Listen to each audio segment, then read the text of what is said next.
doing it. You supposed to be happy you sitting there with Kid L. Why you mad? The Kid L Podcast. Rockin' and rolling. My dog VJ, my dog Steve are in the building. How you guys feeling today? Feeling good. Good, man. Thank you for having us How on. you feeling? Oh, very good, man. Obviously, you know, Steve, I've known you for a really long time working at Parallel South Studios. I've heard you mix some incredible artists, but you know, I did wonder when you brought VJ to the table, I heard his sound. I was like, this guy sounds incredible. I was like, did you guys meet in the studio? Was he like your artist that booked the session? So we met. So I've been at Parallel for like 6 years as an engineer, mixing, mastering, recording, all that.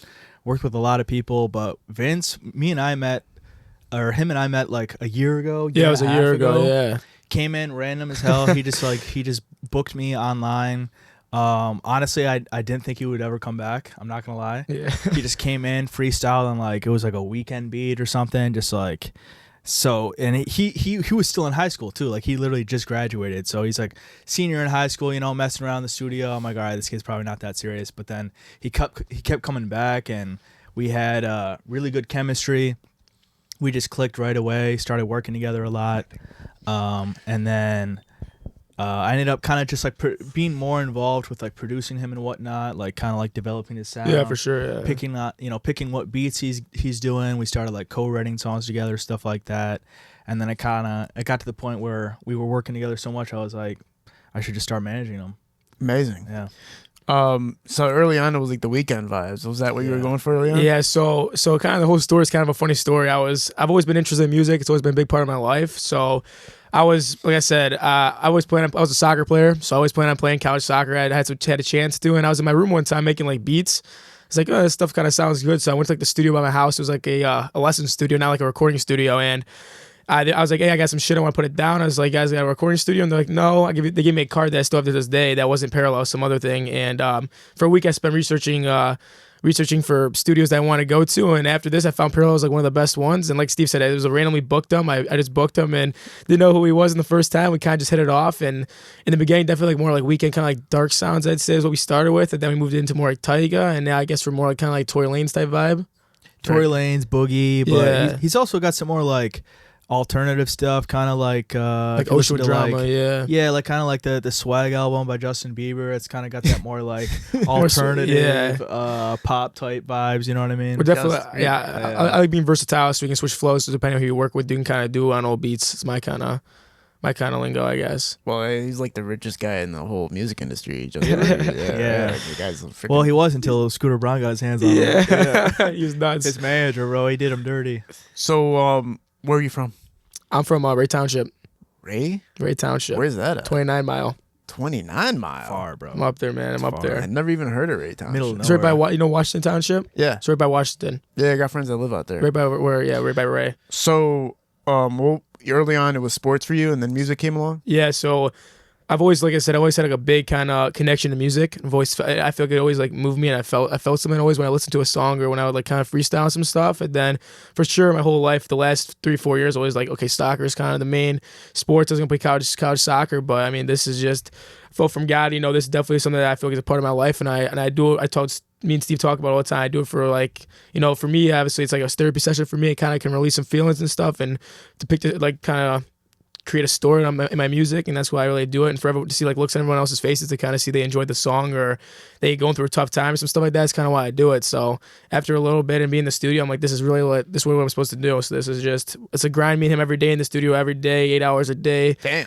It's a grind, man. We put the work in, so that's what we're hoping for the outcome. You guys are really doing 8 hours a day in the It's studio? a lot, yeah. At least 3 or 4 days a week. Yeah. How are you doing? How are you segmenting the session, like so you don't get fatigue or, you know? I mean, I'm not gonna lie, we're chilling a good amount of that time too. But Yeah, no, for sure. Yeah, we got the hookah going, got just some to be completely cigars. honest. So Yeah. usually how we depict it is the first 2 hours, 3 hours, we're actually going hard. And then after that hour, take like a lunch break or whatever, chill out for a little bit. Yeah. Smoke, like I said, smoke some hookah, big hookah guys over here. Big hookah. And then we'll come back to it, kind of more preparing for the show we got going on. Do call-ups, follow-ups with the frets, talking about stuff with sponsorships, people that are doing production for us, kind of doing checkups. In the last 2 hours, we'll hit it again and make sure we finish all the stuff we started in the beginning. Right, because you guys, it's not only just a recording process; it's like a business process. We own 2 Thursdays ago. We got our own record label, Cuz Money Records now, LLC. So you guys are taking it to the real level, a Yeah. professional level. It's Yeah, not just like, that's hey, I our was goal. recording whatever, you know. Now, you guys are gonna be with Babyface Ray, man. Your show is obviously Babyface Ray is headlining, or is he pairing with you, or how's it He's gonna work? he's for the show? headlining it. Headlining Okay, it. so Babyface Ray is headlining the show at MSU, which is crazy. Talk about putting the show together and why you picked Babyface Ray. Well, really, the show came together. We wanted to do from the beginning. We kind of like we want to make this promotion. Custom Money Records. It's like think of it as like label management and promotion, right? Yeah. So Right. like VJ's the artist, I'm the engineer and manager, and together we're the promotion, right?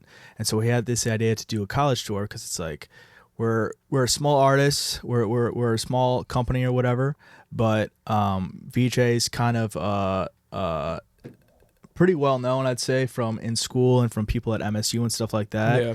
And we're like, we want to start doing shows. It kind of seems like no one is really doing college shows right now. So we're like, fuck it, let's bring that back on some Asher Roth shit. You know what I mean? Yeah. So And yeah, I mean, the reason why I picked Ray honestly is that we were working with Drama Relax from New York. Shout out Drama. We did a couple songs with him. One of Steve's one of his favorite My artists for a boys. long time. yeah, We were working on some stuff with like Bankroll Hayden. So we were about to cook some stuff up with him, and then Ray was always a name we heard that was always like a reliable name, always like we heard he's like a great guy, and he's been great with us so far, and he's just a standout guy. So that's kind of how we got picked out, Ray, out of the whole Detroit, I guess, kind of the crowd that we could have picked with. And yeah, I mean, everyone loves Ray, so it was definitely good. we wanted a big name that was recognizable, but also someone that we could trust. For sure. And Yeah, Ray that's was the someone that I know a few people who have worked Same with here, him yeah. personally. I've heard nothing but good things. He's very professional, stand-up guy, does good business, and we like his music. So it's like, Oh, he's one of my it'd great just be artists, cool man. as hell to Yeah. have him out, you know? Yeah, it sounds like too. I listen to a lot of your music, and I know you guys are gonna mesh well. Like it all makes sense for him to work Yeah. with you. You know what I'm saying? Yeah.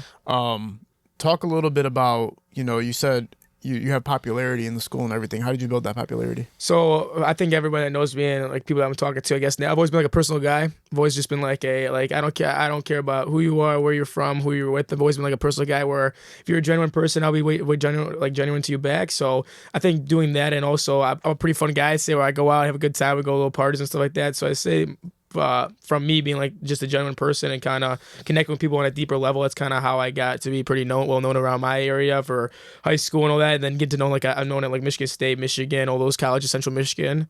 So I think just kind of building a good relationship with everybody and being an honest person, I think that's kind of how I got to build it up. Yeah, that's how it's supposed to be, man. Like when you're Yeah. coming up as an artist, you have a network of people that know you and familiar with you. So that way, when you release music, they're like, "Man, my homeboy just dropped some music. I'm about That's to go what fuck it with is, him, right?" 100%. Yeah. But if everybody hates you and then you drop music, You're you're like, fucked. fuck this guy. Yeah. Like, I don't want to So, hear your like, shit. That's Like, what I always say. I'm like, it's not what you know, it's who you know in the industry, man. That's for anything, for any 100%, business, man. 100%. It's absolutely. connection, so it is. Now, no, it's crazy that you guys got Lil L with you guys. That's 'Cause my boy. I used to shoot music videos with Lil L. No way. 2013. Oh, there for 14, what? something like Oh, it. wow. No, Yeah. my bad. 15 or 16. Yeah, yeah. My bad. He was a barber, and That's still a barber. He was a rapper. Yeah, he was a That's rapper. his barber, bro. That's your barber. So Lil Al's been my boy for a long time, for like 2-3 years now, and he was always like. He's always like, someone calls me Cuz. He's like, Cuz, man, you got some good music. This is good. He's like, let me see. He's pretty well connected guy. Yeah. So he's like, let me see who I can put you in with and tag you in with, who they're gonna like, hey, I fuck with the sound that you got going on and stuff. So he's always been a great kind of, I guess, guy for me that's always been connected and making connections to get my music better.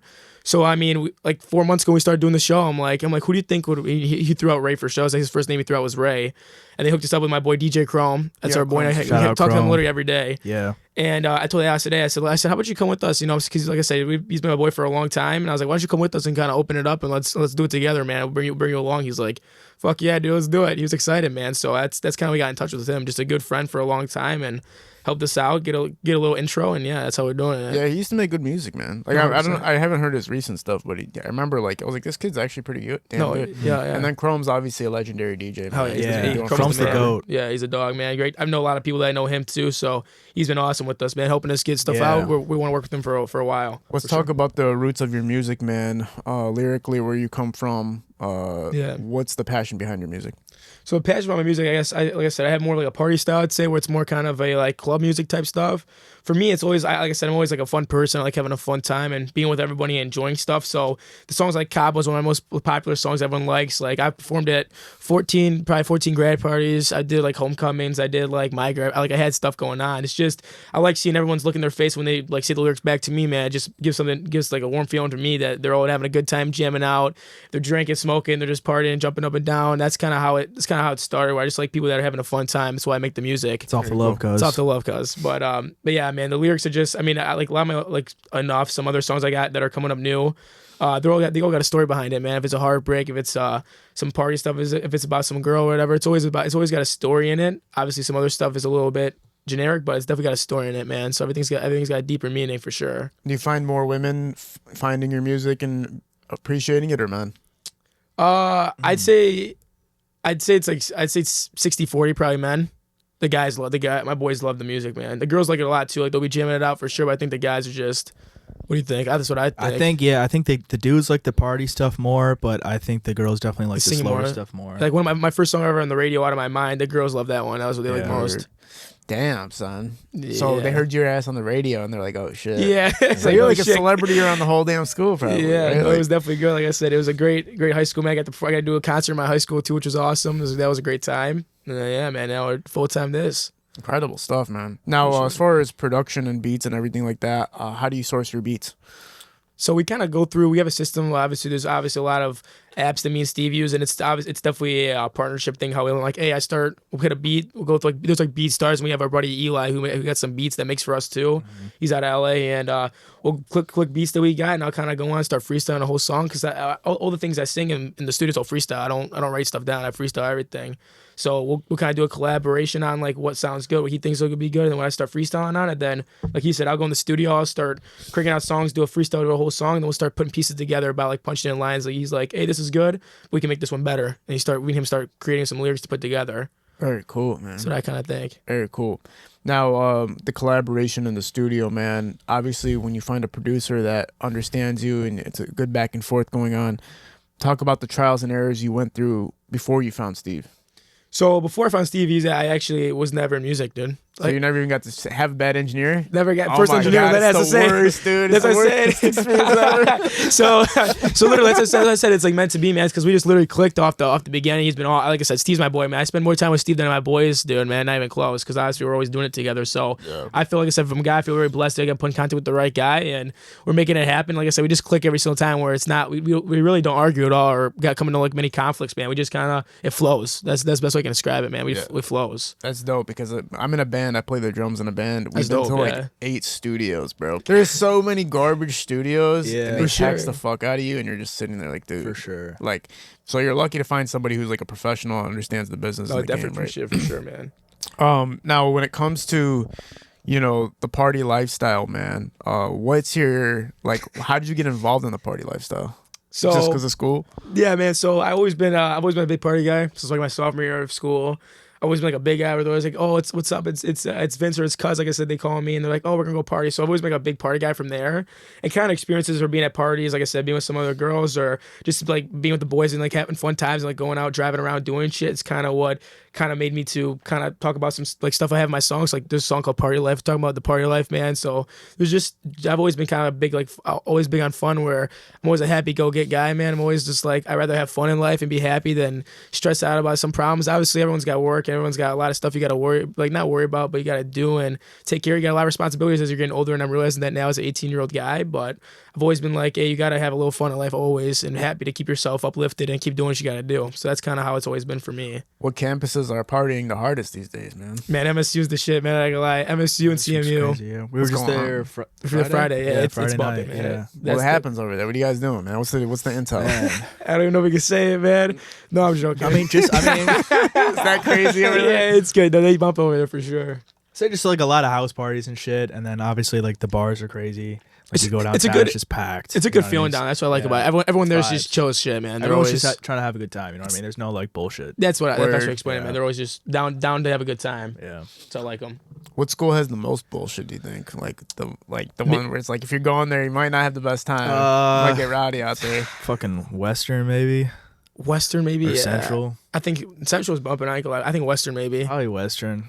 Because Yeah, Western's right in Kalamazoo, and there's some bullshit that goes on around there. I'm not gonna lie. Yeah, that'd be whack, man. You college kids can't have a good time. I've been to Ann Arbor, like by the campuses, just because I was chilling by there, and they seem pretty cool. No, man. Ann Arbor's Arbor's chill. it's low key. Like it's low key one of the best party schools in Michigan. Yeah. Because because like I said, a lot of smart kids that go there. But I'm not gonna lie, they got some good frat parties. That's what they're known for. Word. They're nuts down there too. The food over in Ann Arbor is amazing. It's crazy. Oh, they got beer gardens in Ann Arbor. Yeah. You just walk Bill's around and Beer drink Garden. beer. Yeah, and it's shit. crazy. The Yeah, fuck, it's nice bro. as fuck. Talk a little bit about some influences, man, musically. Like, where did you get your sound from? I know we talked about some of the sounds you sound like, but what was your main influences growing up? Probably A Boogie, real shit. I love A Boogie. I've been a big fan of him for a long time. Damn, so son. that's one of my dream artists. I like Drake too. Honestly, one of the goats, Eminem. I've listened to Eminem since I was 5 years old. Still listen to this day. That's what I think he's top 3 artists of all time for sure. I mean, he's changed the game. I like his sound. I've always listened to him when I was playing soccer or whatever. That was my stuff right there. Tory Lanez too. That's probably the last one. Tory Lanez. Yeah, Like yeah. Tory. Eminem is obviously the GOAT. Yeah, for sure. Detroit's GOAT, man. 100%. Michigan. And hip hop in like history. I think he's like still #1 in like Yeah. hip hop on He is, Spotify. yeah, he which is is crazy. We would not be here without him, to be honest. Literally. Nah, Li- he put like Detroit on the literally, map, yeah. yeah. Because he opened up so many doors and I was like, avenues. oh, white people can do this. Let's go. Mac Miller, son. Yeah, Mac- true. love Mac Miller. Mac Mac's Miller's the goat shit. too. Mac's legendary, man. Yeah. I love Rest in Mac. peace, That's one of the songs we just recorded is a Mac Miller type beat. That Yeah, is. yeah. I like Mac Miller. I've listened to him more. Yeah, Mac's fire for sure. What was your early times listening to Mac? Did you get to hear him doing the boombox era? No, never did. Yeah. Nope. So I really got into Mac more 2018, 2019 when I was Okay. like 11, 12. I think I started getting into him more. And I was like, damn, this guy's got a whole different. He's got his own sound. So I liked about Mac. He didn't give a fuck. He had his own sound. He didn't go through like a way where everyone else is kind of sound generic, where they got either auto tune or they have like a certain way they're gonna sing. Like he just did his own shit, and that's why I respected that. And then I definitely got into him more these last 2 years for sure. Yeah. These last 2 years I've been bumping his stuff every day. I ain't gonna lie. All these guys that really pivoted hip hop and rap and that type of music, like all passed away, which is crazy. It's know. Juice WRLD, X, bro, horrible, Juice man. and X passing away to me still makes no sense. It's insane. These just guys listen- literally changed the game. Like Change there are everything. new In a matter genres of years. music Yeah, exist. 2 years, bro. Mac Miller too, though. Mac Miller broke out a whole new type of sound, man. So I say he Yeah. changed it, man. Yeah, he's the GOAT. It's really weird. It's like I how- saw X live at Masonic like Word. in like 2017. Wow. Dude, yeah, that's crazy. Yeah, he like ran through the crowd and he was just like running through people and shit. Like, and then at one point it was him and his boy Craig Zen. And they picked 2 fans and they each got on top of their shoulders and they split the crowd in half and they just did like a chicken fight in the middle of the fucking crowd. Crazy, It was bro. insane. Yeah. Sounds nuts.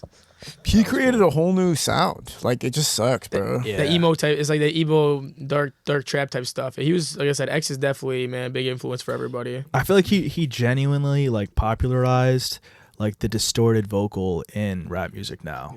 Cause that was him. Cause he was just rapping off like a fucking MacBook, Wow. like laptop, just like the built-in mic Wow. off like some free software, and it was just distorted as hell. He'd throw it on SoundCloud and like became a sound. Wow. It's crazy. He was recording off the computer in the beginning. He didn't have anything. Yeah, you notice a lot of artists are doing that now. They're like recording in their cars with their phones and shit. Yeah. BandLab and stuff. BandLab, BandLab's yeah. taken like it's been taken No, it's off. been nuts, yeah. Yeah.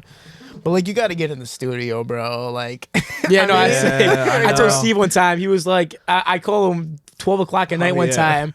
And I was like, I got to get in the studio, bro. He's like, stay your ass at home. What the fuck you doing? I ain't coming out there right now. I'm like, I got to get in the studio. He's like, just record off your phone. I'm like, I can't, dude. Yeah. I got to be in the studio where I know it's a good sound that we're going to get. So when I Yeah. say something, put my heart into it. I know it's not, I know if I can't say it again, it's not something that's good. oh wow, yeah. So you're really about energy, right? Super, that's always, I got to feel it for sure. That's how I always am. Make sure Yeah. you feel the vibes and stuff and then feel it. Yeah, it's dope. So you never, when you're in the recording process, do you ever go like, you know what, I can't do this today. Like I can't do what I'm trying to get to today vocally. So let me go to another day, or do you just like keep pushing through? Like fuck it, let's get the take. Yeah, I'm not gonna lie, I'm a very consistent person. I'm not a perfectionist, but Steve will tell you the same thing. He's the same way. I feel like is that I won't stop until I have like where I feel it's good. I won't put up some garbage. I won't put up something that I don't think's right. Yeah. There's definitely been times I think where it's one time it's late night recording some like little TJ type stuff, like some like little chiller beats, and then 2 days later I go back to it and I can't hit it the same. So what I'll do is I'll kind of take a break on that one, go to another beat or another song we got to finish up because we got a lot of songs in the vault. And then I'll hop back into it later when it's like like I said, feel the vibes are better. I'm more kind of there. Then I'll hit it. Very dope, man. you know, being an upcoming, how long have you been in the game for? It's like a year, man. So only a year, right? So Yeah, you're just yeah, like yeah. learning and obviously you got Steve to show you the For ropes, sure, right? yeah. But what's been the most difficult aspect so far of becoming an upcoming artist? I think kind of. So here's my thing. When I first dropped my first song, I kind of saw like a lot of artists going popular, like going viral off like TikTok, Instagram. So like, oh, I'm gonna drop this one song. Everyone, all my buddies like it. I think it's really good. I think it's gonna go viral. And that's not.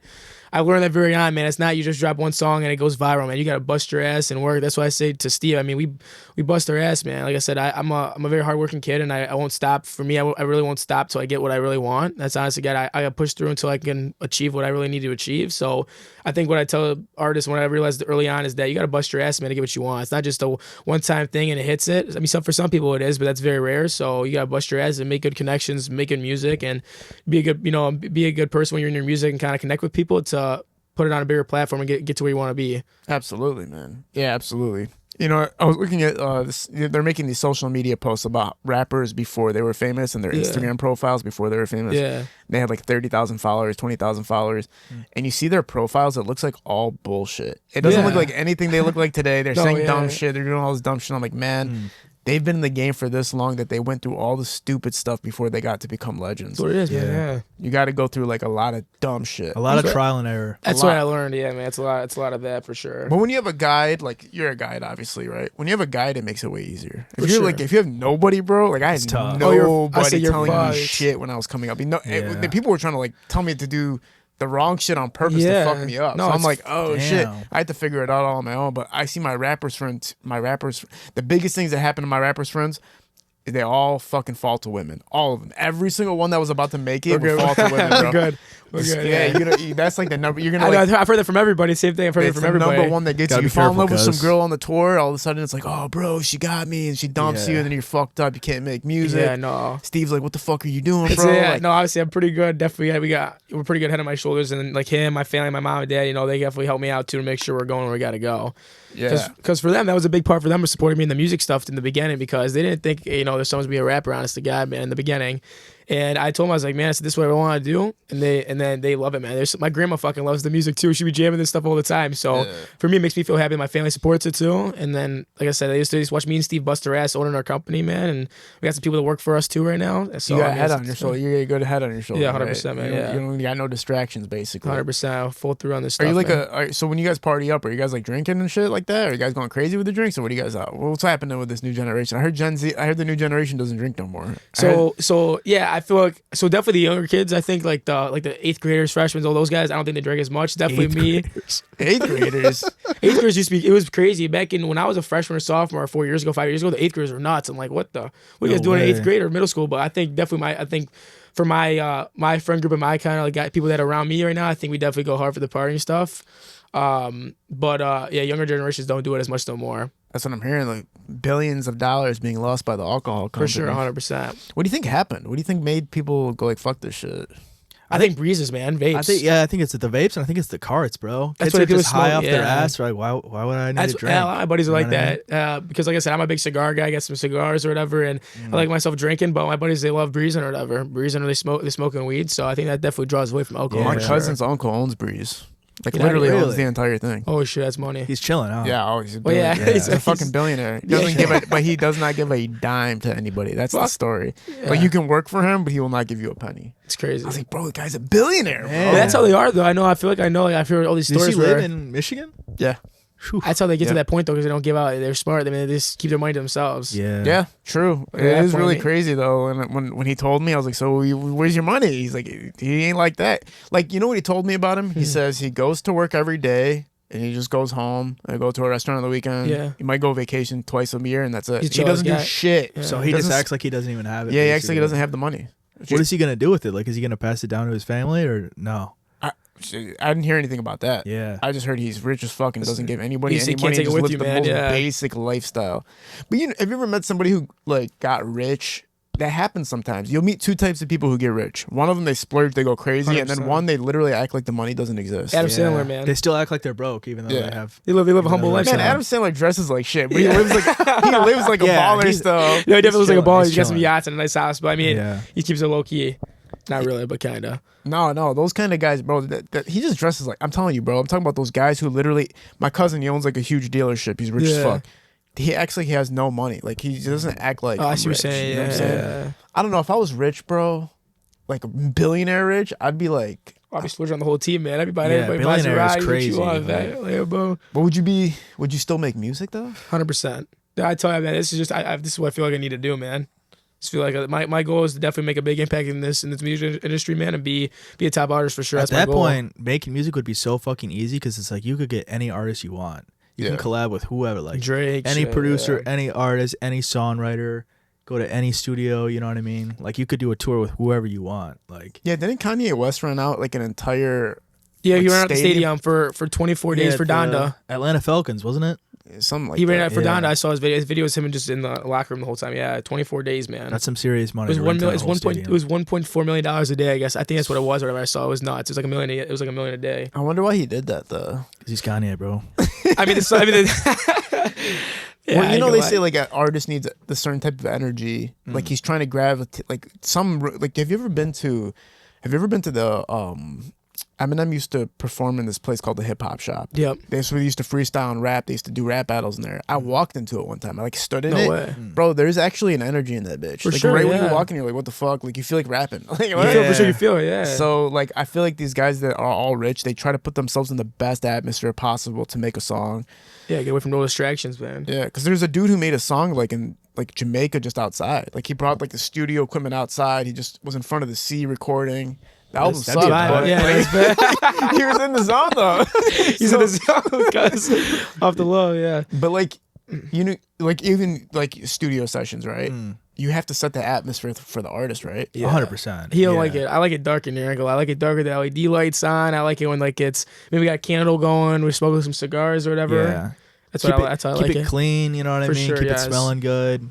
100%. Try to. I mean, so many people just smoke weed. I mean, it just kind of smells like weed most of the time. But the communication with the artist too, right? Yeah. Like just like making sure they're in the right zone to get the best out of them. 100%. You got to be able to communicate with them. If you're just sitting there and you're just pressing buttons and not talking to the artist, like, why are you even making music, bro? Like, you got to like be involved in it. That's what I learned from Steve. Like the first time I hopped in the mic, I was in my first song. Took me like 2 hours. He didn't say much, and I was like, oh, I thought, you know what I'm saying. And the next time I went to, he was giving me like a little bit more stuff, like, hey, maybe do this, do that. And then the third time, when I saw I like really cared about, because he was like, no, retake it again, do it again. And I was like, damn, I was like, he cares, man. What was the process behind that? Where you just kind of like didn't want to like say anything just because you don't want to like bother an artist, or like no, it's not about bothering. It's like, okay, like I've been engineering for like, you know, almost like 10 years now. It's like I've wasted a lot of energy on people, you know what I mean? And I've learned that. Like I could care about something, I could like the song, I could give them advice, and I feel like 99%, I'd say 95% of the time they don't listen. Yeah. You know what I mean? So it's like I wait for the artist to show me that they're serious about it. And then that's when I start like making more of an effort to actually like make the song the best that I think it can be. That makes sense. Yeah. 100%. What's the most difficult aspects about engineering an artist, just in general? Honestly, I honestly think it goes back to communication, because a lot of them are terrible at communicating. I'm not gonna lie. Like a lot of times they don't know what they're looking for, and then they kind of try to get that out of the engineer, when it's like, at the end of the day, that's not really the engineer's job to figure out like what the, you know, what the vibe is. It's different if you're like kind of working as a partnership like we are, but if it's just like some, you know, random rapper, I feel like you kind of gotta like like if a rapper is asking the engineer for bars, you know that they're in a bad place. Oh yeah, you know what I mean? That's crazy. Yeah. What do you think I should say right here? Yeah. But yo, Steve, you got anything for this? What you got? And it's Rhymes with like- the rhymes with this. and they're talking, and it's like fucking some Detroit like Yeah. scam rap, and I'm like, I'm from Royal Oak, bro. I don't know. Yeah. Yeah, when our band records, we record at Metro or Central Recording Studio, which isn't far from here. It's like Where's 10 minutes that? from here. Yeah, Central I've Recording heard Studio? that. Yeah. It's like on a street on Lawrence Drive, like literally like a mile. I actually, really? I almost went there. Is it like a deadass. studio or it's like a house? I almost been there before. You almost because my teacher actually he plays the guitar. Okay. Like, one of my ex teachers used to have a band. I think he recorded there too.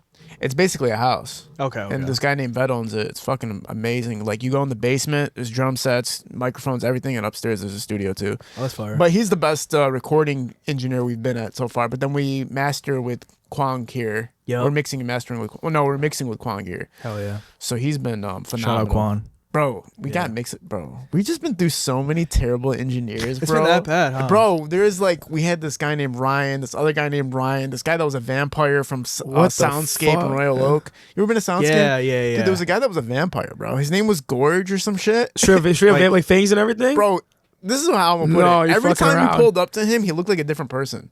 He was That's like this fucking- white, pale dude with really black hair. Yeah. And every time you stared at him, he just had like a different physique. Let's hear. What's the worst? That's terrifying. What's the worst engineer story you had? Metro 37. So this dude Ryan, he's like, yeah, you guys can book with us. Drum sets here and everything. We're like, perfect. We pull up. There's no drum set. Oh fuck. There's no drum set at all. He's like, well, the drums are somewhere in that room and somewhere in that room. So he's like, you got to kind of just piece it all together. Wow. So I'm like, okay, fuck it. I start piecing it together in like the open zone that he gave us. Then he's like, oh wait, I got another band coming here to record. Can you guys move the drum set to this other room? Yeah. I was like, fuck it. We moved the drum set into this room. It's a room like this size, and it's How all f- white yeah. drywall. So the Oh, drums are gonna be man. bouncing off each other when you it's hit. hella reverb. Yeah, so you're getting Yeah. hella reverb when you're playing the drums. Yeah. So I already knew we were screwed. I didn't figure it out till the end, but he was charging me for the setup time. No. When the drums were already supposed to be set up, he put me in a He bullshit should white be room. paying you for the setup. So then whatever, we're recording with him. He's like telling us to get him Subway and Taco Bell and shit. It was just crazy. That's That's a wild. weird story. Yeah. Yeah. That's fucked. $650 for the recording. I don't know how. I still don't know how. How many hours how were you long there for? 4 hours. We're there Fuck. for. Yeah, Steve. Yeah, Whoa. we were there for 4 hours because he was like, well, we're recording 4 different rooms. He's like, we're doing this and that. 4 hours. Fuck. Plus the mix and master. Sorry. So 4 hours plus the mix. Okay. $650. Makes sense. The worst fucking shit I've ever heard in my Sounds life. fucking horrible. I pressed play. Terrible.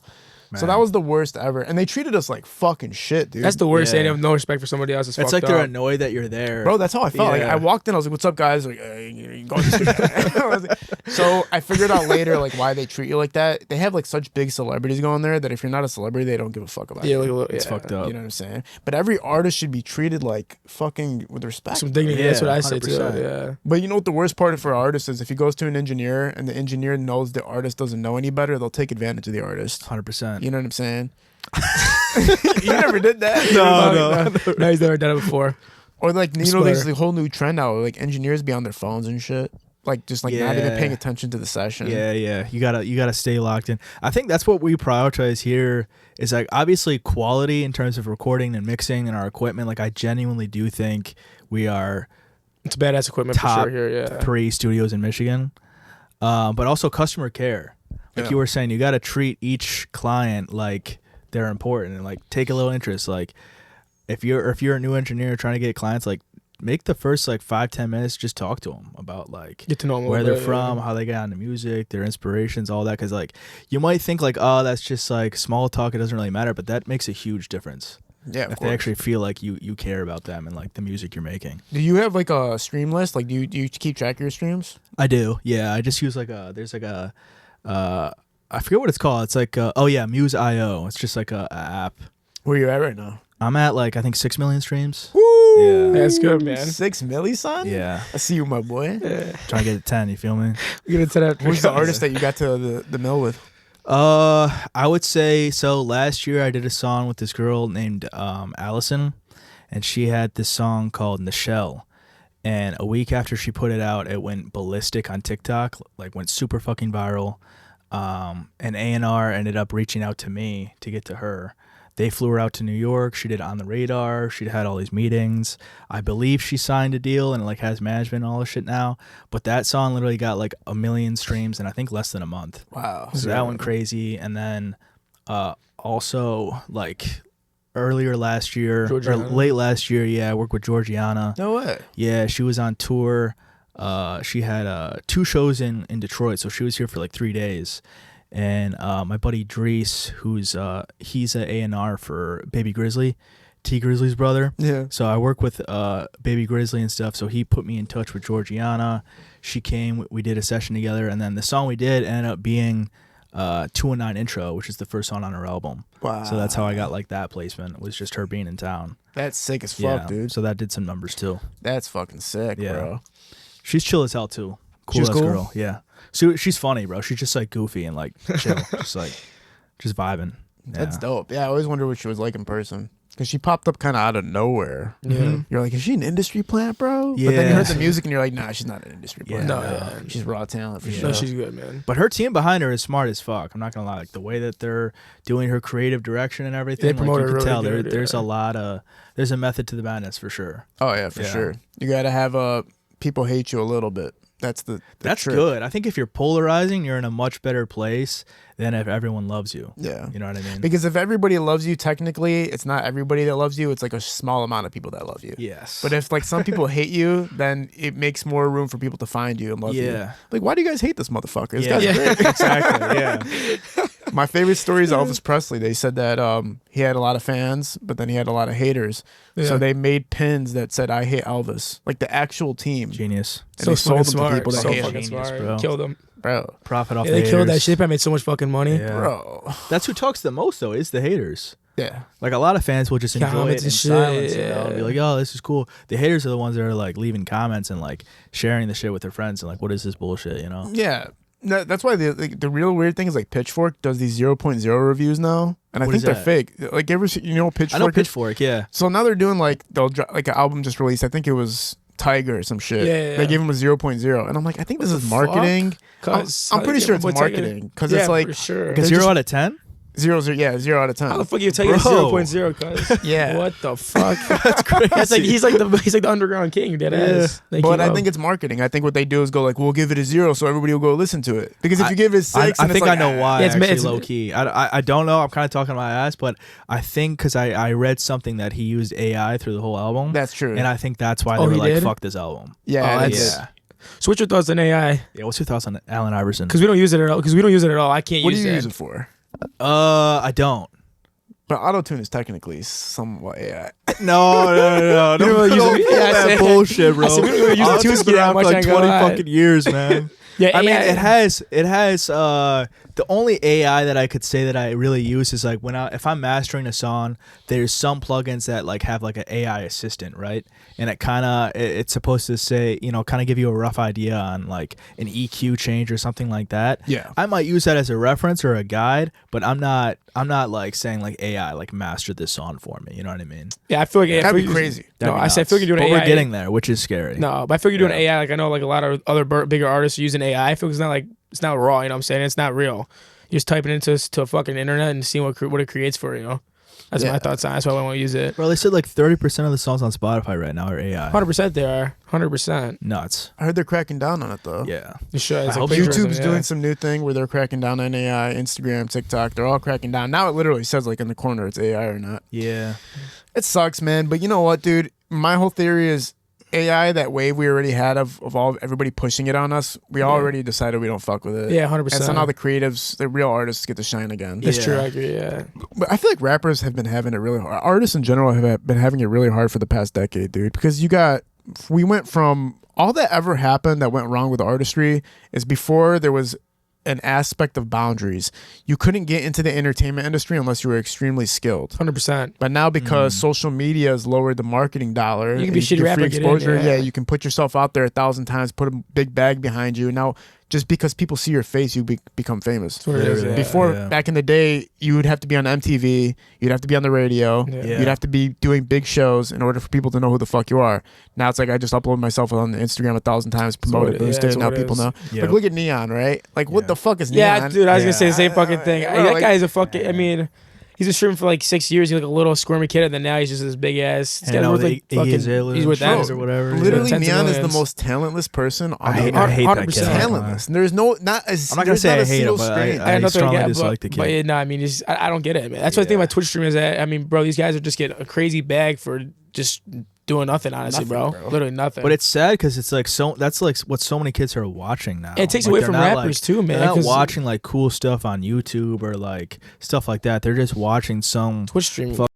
walking around Yeah. like hanging out with rappers, and it's like this is not. and not having talent either. Like, okay, Yeah. if Neon was like actually funny and crazy, like I'll give some respect to Kai Cenat a little Oh, bit. 'cause Kai- he's, yeah, he's yeah. funny, he's The grandfather, charismatic. yeah, like, for he's, sure. He's Or like wild. Speed or someone like that. Speed's cool too. I like Yeah. Speed, but like he's Deanna's from literally Michigan. nothing, bro. Do you I don't think understand? he is. Yeah, no, they literally nothing. They have Literally, no just a talent. guy that walks around and he acts camera. like a jackass. Yeah. He fires the security every single second. That's all the guy does. So what happens is like basically back in the day, like those guys would never exist, right? But the thing is, because there's so much in front of everybody's faces, the talented people get buried a little bit. For sure. And the talented people are confused too because they're like, bro, why am I not big? Like, I'm fucking sick. Yeah. They don't realize that the marketing budget is what's going to get you. Yeah, unlimited for Yeah. them. Yeah. Social media ruined a lot of shit. Yeah. Well, for art, I would say it ruined a lot of shit. For sure. Yeah. Eminem came out with a statement last year and said that. Eminem said, if I could get rid of one thing, it would be the internet. Because now more than ever, there's people that are advancing when they're No, nobody. I see there's a Yeah. lot. I see there's a lot of rappers that go viral that just drop like a one-hit wonder and their songs are shit. But they get a record deal off it, man. So I mean, Yeah, no good cap. for them, but it's what it is. Record deals are crazy now too because basically it's just a loan. No, it Yeah. is. It's Yeah, not like that's you- what it is. Yeah, Yeah. it's Gotta pay it back. yeah. You spend it. You're fucked. You don't have the Yeah. money to pay back. You're fucked. If somebody was like, "Here's $1 million," would you take it, or would you be like, "Nah, my boy"? Like, If it depends how long I pay him back for. I took a millsy dead ass. I'd probably invest it. Real shit. I'd spend for sure like $250 and invest $750. That's what I would do. what would you do with the 250? $250. Shit. Probably buy. I don't know, bro. I don't even know. I'd definitely buy a dope ass car too. Probably probably buy like a vet. Probably like $175,000 vet. Yeah. That's what I would do. And then, bro, I go to the casino and gamble. I ain't gonna lie. I was like, keeping it a because I put 100,000 on green. Man, No, yeah, but definitely, I'm a big investor guy too. I'm not gonna lie. That's what all my money we do, whatever. I invest all my shit. It's like real estate or whatever. Yeah, buy a but house. you wouldn't put any of it into music? No, I definitely put all that. The majority of the 250, I put like a lot to music. Like I spend money on other features and music videos and shit like that. It's definitely what I would probably do. I just reinvest in myself. It's what we do in our company Yeah, that's smart. Yeah, that's smart. Just invest it back. Most people just blow it. and gamble. I would Yeah. gamble too. You gamble too? I'm a big gambler. I'm a dog. big gambler. I'm a huge gambler.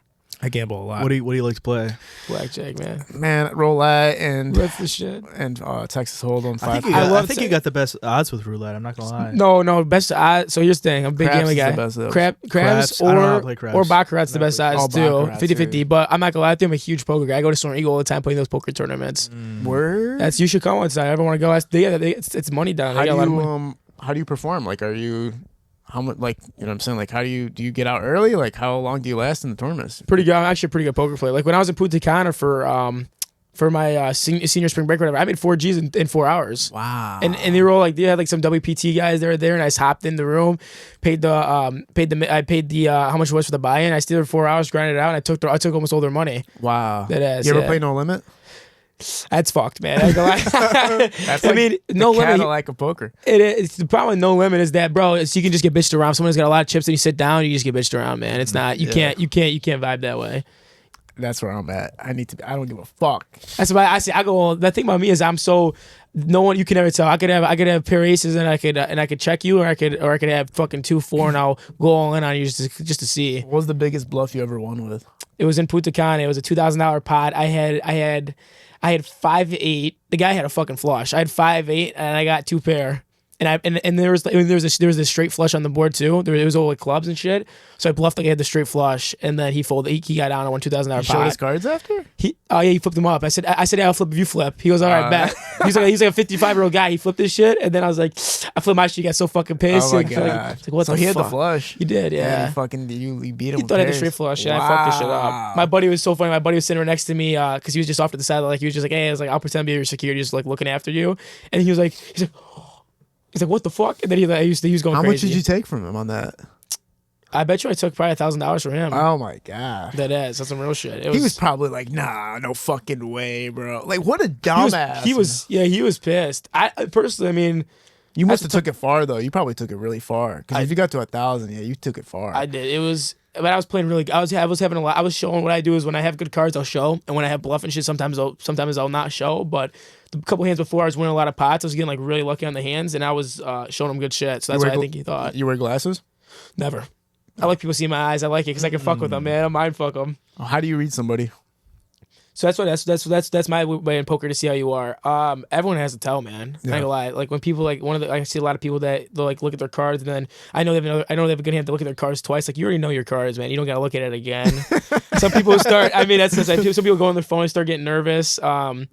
Some guys are just they'll start looking at you like they're like, what are you gonna do? So there's like everyone always has like a little bit of a tell. That's what helps me. Give me one of the worst tells you ever seen. Probably my buddy. Cause he'll start talking like one of my buddies start. He'll be like, man, I don't got that. I don't got nothing. Again, he'll have like a full house. Like he'll start be like, man, I don't got shit. He's like, please. He's like this guy. He's like, hey, just put it in, bro. You're gonna win. Just put it in. I'm like, what do you? I'm like, come my on, brother's like that too. He'll just start tensing up, and then that's what it is. Yeah, I'm like, fuck, bro. Like, obviously, I'm not gonna go in with you. What do you. Maybe play a little cooler. Maybe I'd fuck around with you. I used to win so much money in poker because I was I was reckless. That's why that's what it play. That's I you was have reckless. to play that way. I'd just be like, I'll take the biggest risks. You can't That's give a how fuck. you win. That's what it is. If you don't take those big risks, you're never gonna win the big pots. 100%. You keep playing that small, you could like gradually win. That's true in life too. Yeah, that's true See, too. that's what we're doing right now. Everything Fuck. with music is like that too. It's a risk. It's literally like, you know how music works is like you make 1,000 songs, you put them all out there, you see what your audience likes, they pick one song that they really like. Yeah. Then it's like, all right, we got to put the bag behind the song now. Yeah. Put 10 racks behind the Yeah. song now, and then 100%. it could work, or it could have just been your friends just fucked with it. Literally. That's what I'm saying. That's what we tried doing. Is I tried doing more of the party shit. Then he mixed in more like the Tory Lanez 8 boogie style, and then we did like the Justin Bieber type stuff. My buddy Eli making beats or whatever, and people like that the best, man. So I guess we're trying to go more like. And he liked that. That was probably his least favorite song. To be honest, he didn't want to put it out. I was like, no, we're putting this out. When you perform live, do you got any real instruments ever, or do you guys ever fuck with real instruments? No, so this is our first show. Obviously, my first actual, I'd say, show. There's be a lot of people there. You never did an open mic? Never did like a. Damn, you didn't even get warmed up to this shit. Just grad parties, really. Grad parties. That's the same shit. Yeah, grad parties. Yeah, but never biggest crowds we're doing here. But but no, I definitely want to get to a band. Like we got some bigger venues. We're doing this with a lot more people. I definitely want to get like a live band. That'd be dope. I feel like that plays the best. Yeah. Eminem has a live band.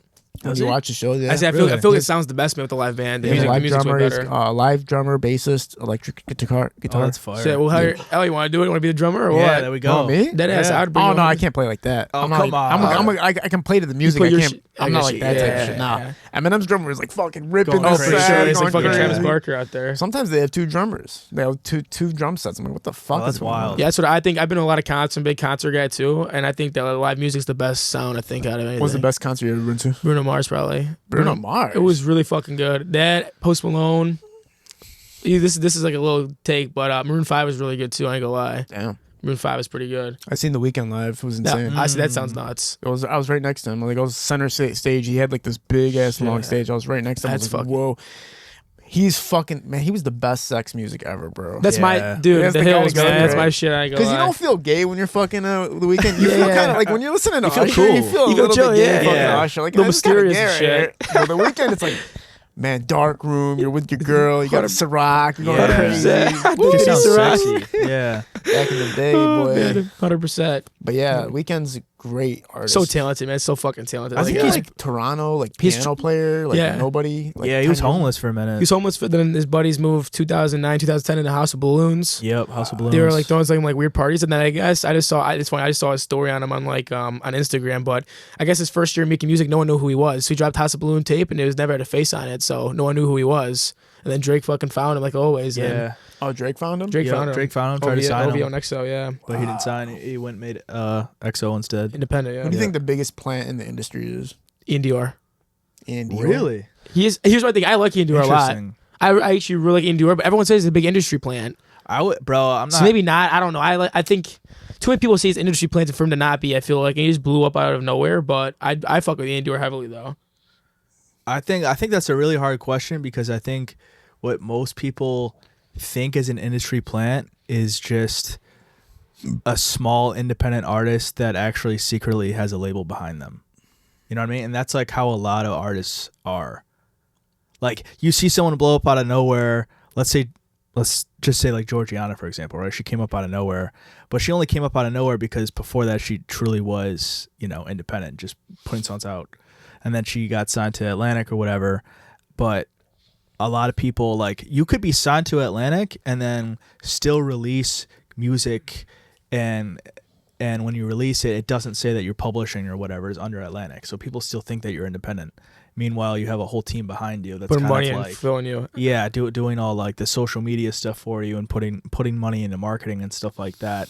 And then you know your song blows up, or say you know she had that song with was it Babyface E, the Shark remix or whatever. Yeah, and I she had feel one like- with Glow too. Yeah, Glow. so then people see stuff like that and they're like, who the fuck is this Here's my girl? thing with Like, industry. where did she come from? Yeah, here's my thing with industry plans. Like I said, like Ian Dior, I think is a great artist, man. Good music, definitely would do a collab for sure with him. It's just like it's crazy. I mean, they got either social media that pops you up, blows you up for one post, or like he said, you got a secret label backing you up, or puts you in the middle of everything. Who do you think's biggest industry plant?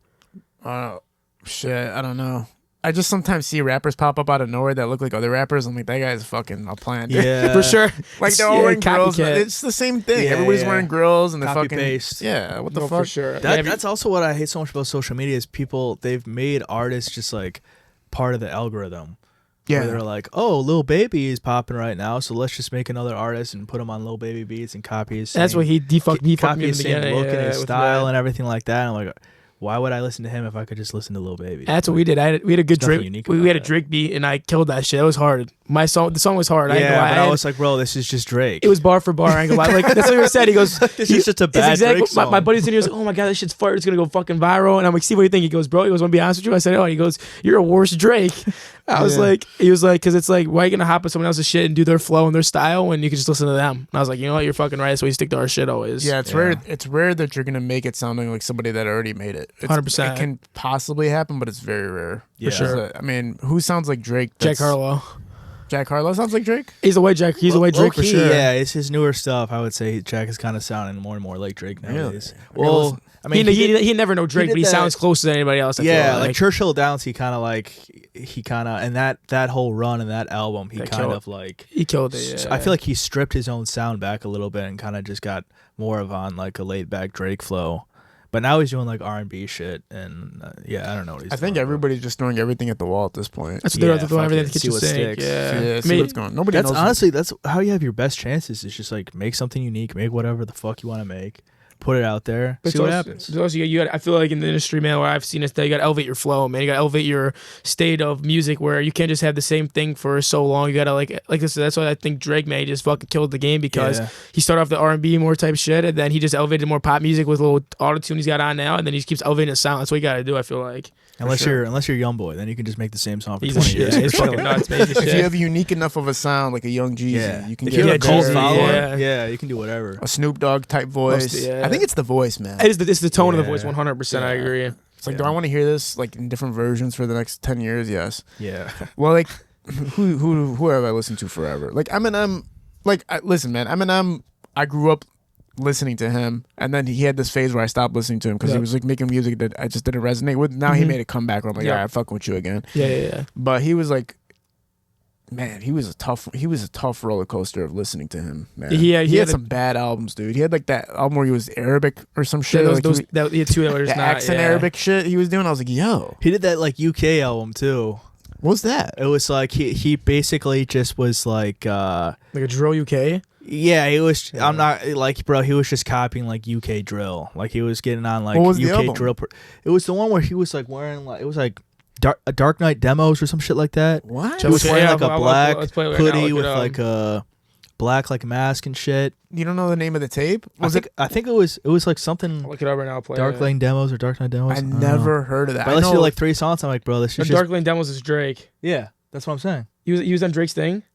No, Drake. That's the name of the album. That's the name of Drake's album. No, we're talking about Eminem. Talk about Eminem though.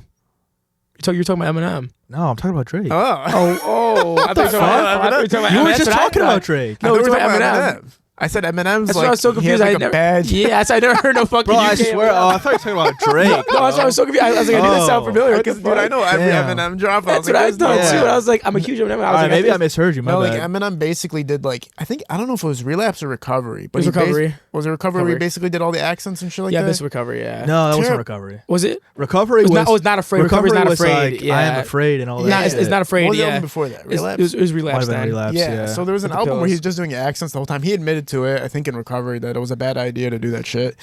Yeah, But I was like, man, what a don't- waste of like a whole legacy, bro. For sure. I wish he just would have put on some Detroit artists at that moment. Like But he was going through it mentally, wasn't he? 'Cause, I mean, it's literally Yeah. called relapse. Could have died. He almost You know died, what I bro. mean? Yeah, he He almost was, died. He yeah, almost yeah. relapsed. Instead of he was a couple minutes later, he would have died. So. Yeah. And on top of that, bro, his best music was with Dr. Dre. 100% Dr. Dre. Well, that's what made him, bro. Him, Dr. Dre, 50 Cent. I'm gonna put 50 Cent on. Yeah. And I feel like the more he strayed away from Dre, the more he like Lost his he- sound. Yeah, he lost his sound. He found some cool shit. Like I fuck with Beautiful. I fuck with Deja Vu. Yeah, I fuck with the new album. That new album was dope. yeah. But there was a lot of misses, and sometimes you gotta just stick with your engineer, bro. Just stick with your producer. But he found it. But like I said, I've always been a big Eminem fan, but he found it back. You listening? He's good now. Yeah, Steve, you're fired, cuz. Bro. I mean, he was the Dre. shit with Dr. Dre. Yeah. And Dr. Dre was the shit with Eminem. And Dr. Dre. Does he Dre popped really in- still do much nowadays, though? I think after he sold those beats for like $1 billion, Yeah, he's done. He's after that. done. he's He's And then his wife tried to take like a quarter of it. That's crazy, bro. I mean, Dre had. I mean, he made everybody, bro. I ain't gonna lie, man. He made NWA, man. He made so many people. Bro, yeah, he did a lot. And Him, there's so Tim- much shit, Yeah. even like the industry, like as deep I'm into it, there's so much shit that happens behind the scenes you just don't even know. 100%. Somebody yeah. did that for somebody.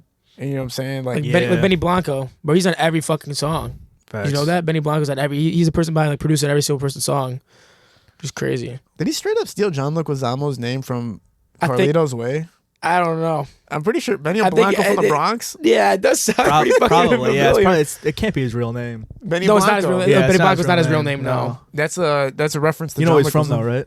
Where? Where's he from? Nah, York? never mind. No, yeah, probably New York. I don't. So yeah, bro. Let's talk a little bit about the show one more time, just so people understand what's going Perfect, on. yeah, let's do it. Breaking it down for everybody. Babyface Ray headlining. You know what I'm saying? What the show's experience is going to be like. Just letting people know what they can expect. Yeah, I'll start real quick. So yeah, it's got my boy DJ Combs DJing the whole thing, man. He's the MC. My buddy Lil Al's the opener. We got Babyface Ray as the headliner. I'm like the main artist kind of. And man, it's gonna be a good time. We got a lot of people coming out. We just did a whole production crew. We got a nice stage in there. Ray's excited. We're excited. We got sponsored by House of Dank, 2C. It's a clothing brand. We got free alcohol for everyone down there too. I mean, it's gonna be a banger, man. It's gonna be a good price for the community down at MSU, so it's gonna be a good time. Yep, it's going to be at Alpha Sigma Phi, Yep. Michigan State University this Saturday, the 29th. Doors open at 6. Concert is from 7 to 10, and tickets are on sale now. How did the people get tickets? Ticket Taylor. TicketTaylor.com. It's in my bio and his bio. Yep. For sure. Yep. Appreciate you fellas doing this, man. Is there anything you want to let the audience know before we sign off? Power to the show, man, and keep listening to me. Let's do it.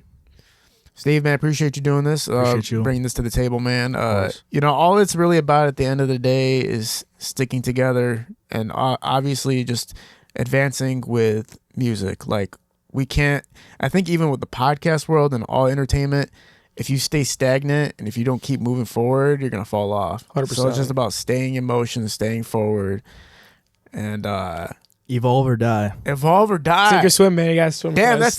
that's the way to sign it off. Evolve or die. We're at Parallel Sound See you, Studio, Hollywood boys. Visual Shootings Productions, Fire, man. Hell yeah. Appreciate you, bro. Appreciate